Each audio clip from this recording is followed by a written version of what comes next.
Bismillahirrahmanirrahim. Assalamualaikum warahmatullahi wabarakatuh. Alhamdulillahirabbil alamin wassalatu wassalamu ala asrofil anbiya'i wal mursalin wa ala alihi wa sahbihi ajmain amma ba'du.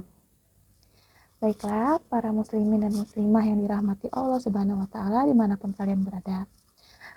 Pada perjumpaan kita kali ini, kita akan sama-sama menyaksikan ceramah singkat dari guru besar kita, Syekh Ali Jaber, tentang zikir dahsyat hasbunallah wa ni'mal wakil.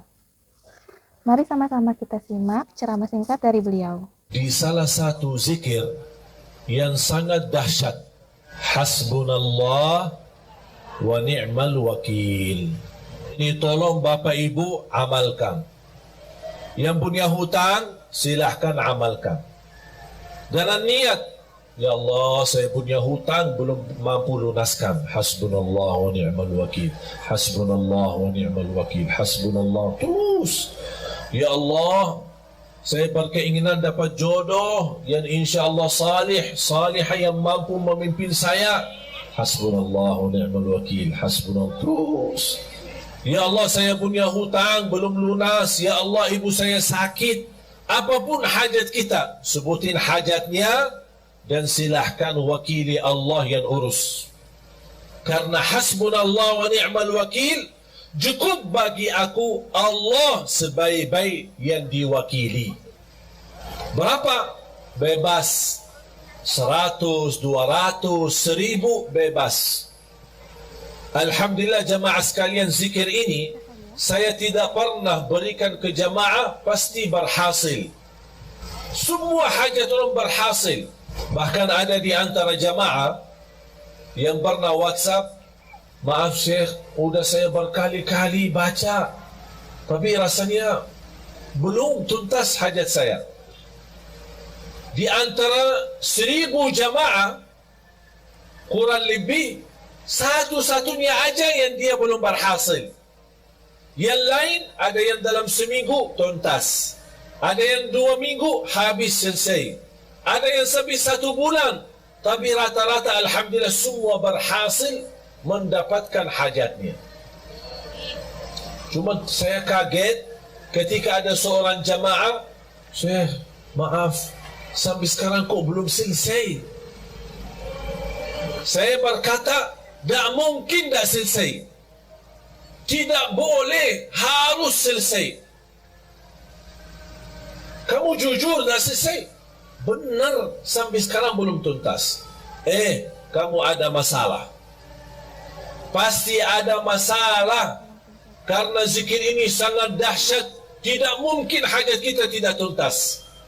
Saya mulai bertanya, bagaimana hubungan kamu sama orang tua? Alhamdulillah baik.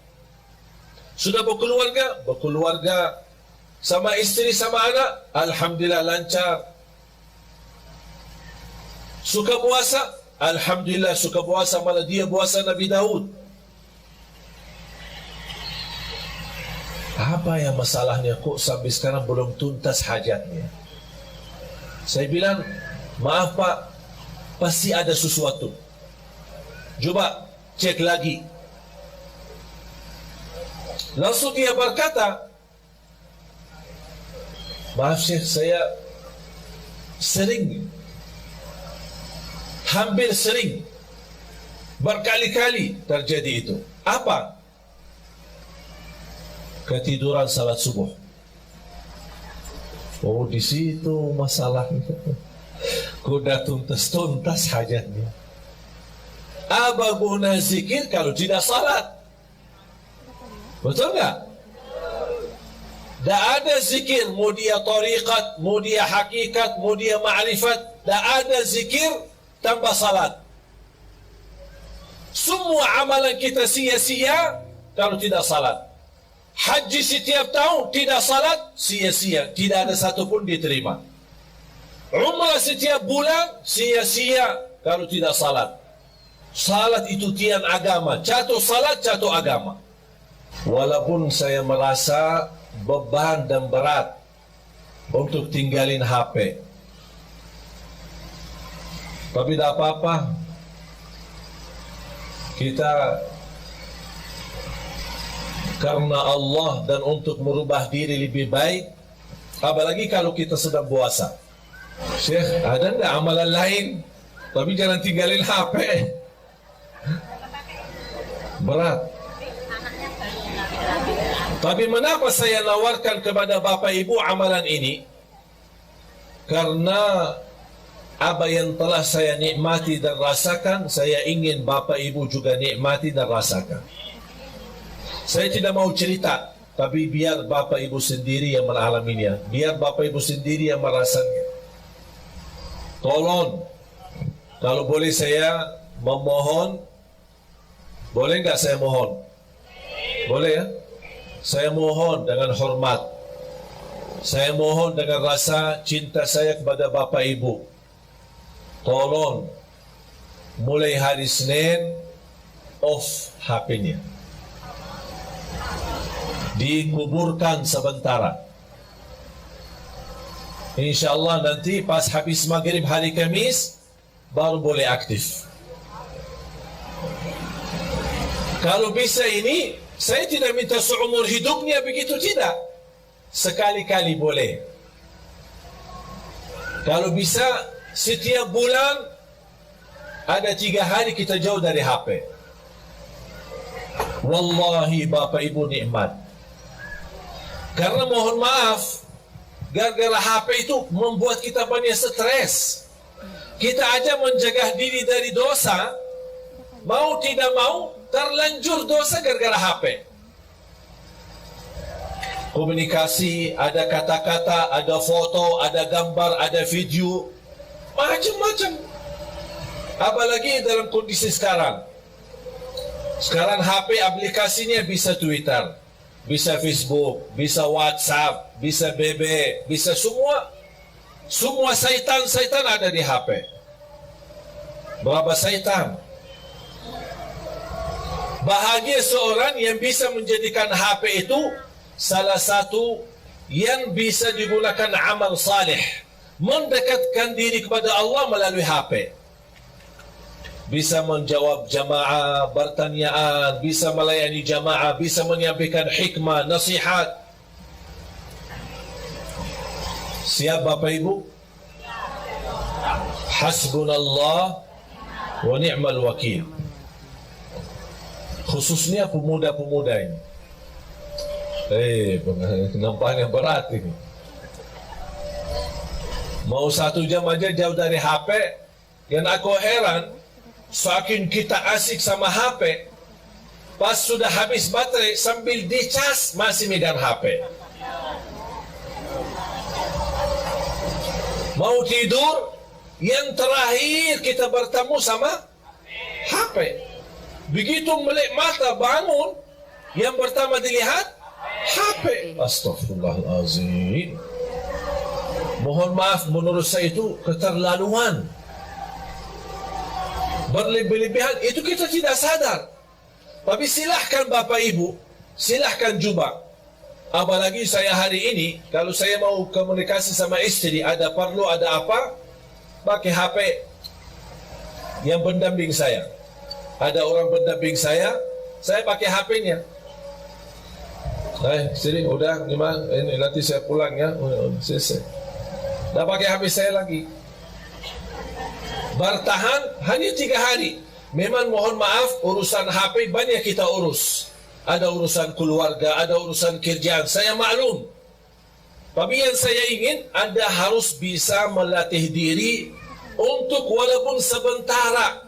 Kalau tidak bisa selama 3 hari, coba kira-kira bisa enggak 2 jam, 3 jam berhari jauh dari HP. Tapi diganti dengan hal yang lebih baik. Apa? Tasbih, zikir, istighfar, salawat kepada Nabi Muhammad SAW, baca Al-Quran, baca Al-Quran.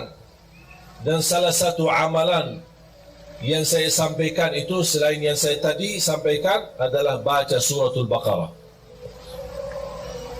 Rutin baca surat Al-Baqarah. Rasulullah sallallahu alaihi wasallam bersabda di hadis yang sahih, "Alaikum bi suratil Baqarah fa inna akhdaha barakah wa tarkaha hasra wa la tastati'uha al-batalah." Rasulullah bersabda kepada kita semua sebagai umatnya, berbanyak baca suratul Baqarah. Karena sungguh barang siapa yang membaca suratul Baqarah, dia dapat diberikan oleh Allah keberkahan. Dijauhkan oleh Allah dari godaan, termasuk godaan jin, syaitan, maupun kejahatan sihir. Itu semua melalui suratul Baqarah. Ada yang bertanya, maaf Syekh, suratul Baqarah panjang, 286 ayat. Apakah harus dalam sehari kita habiskan? Tidak harus setiap hari. Sesuai kemampuan.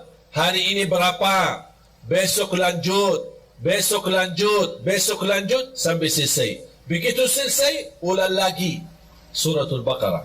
Yang belum bisa tuntas baca dengan benar atau belum begitu fasih atau berbata-bata, boleh sambil baca dengar dari CD murattal. CD murattal atau dari HP yang simpan isinya Al-Quran, yang bisa disetel, bisa dengar, ya sambil baca, dengar suratul Baqarah. Ini termasuk salah satu amalan yang amat dahsyat. Subhanallah, ibu saya setiap hari rutin baca suratul Baqarah. Setiap hari. Sudah berapa lama? Hampir 20 tahun.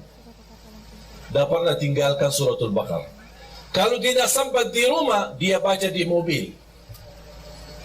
Bahkan kemarin dia temani saya di Jordan, sambil kita jalan, lagi syuting acara Kultum, yang insya Allah nanti ditayangkan di bulan suci Ramadan. Mohon doanya nanti di RCTI.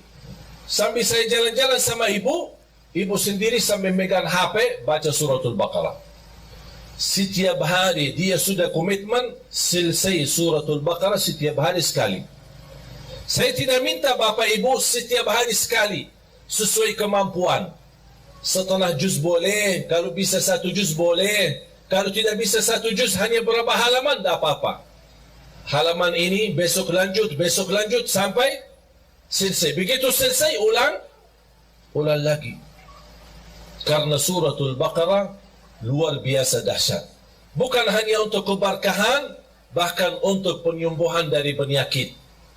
Ada yang merasa gelisah, susah hati, susah fikiran, susah rezeki, merasa tidak nyaman, baca suratul Baqarah rutin. Karena keberkahannya luar biasa. Jamaah sekalian dimuliakan Allah Subhanahu wa taala. Zikir dan baca Al-Quran memang itu sebenarnya menjadi salah satu ibadah yang hampir sangat jarang kita laksanakan. Apalagi yang saya minta memberikan amalan ini, mengapa? Karena kita mempersiapkan diri, tidak lama lagi kita menyambut sama-sama bulan suci Ramadan. Bapak Ibu, kalau Anda bisa terlatih untuk tinggalin HP, insya Allah begitu Anda menyambut bulan Ramadan, insya Allah Anda mampu tinggalkan HP-nya selama Ramadan.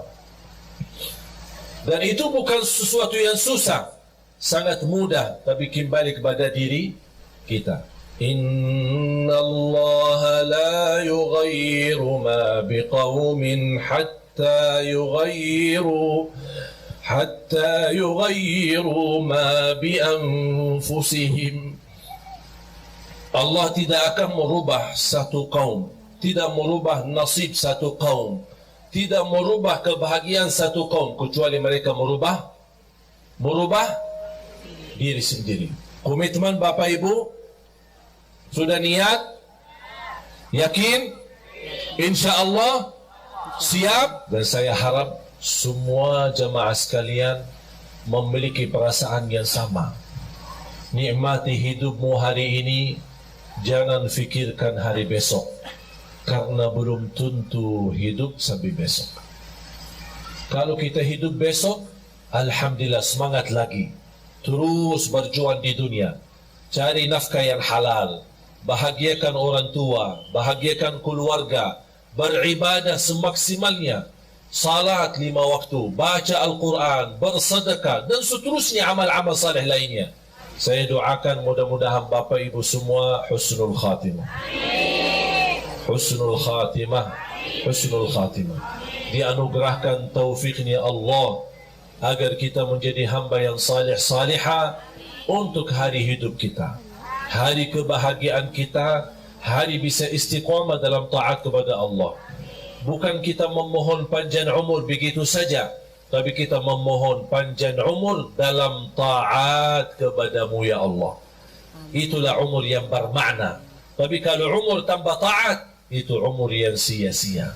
Baiklah para sahabat muslimin dan muslimah, baru saja kita telah sama-sama menyaksikan ceramah singkat dari guru besar kita Syekh Ali Jaber tentang zikir dahsyat hasbunallah wa ni'mal wakil. Semoga ceramah singkat ini dapat memberikan manfaat bagi kita semua. Sekian dari saya. Wassalamualaikum warahmatullahi wabarakatuh.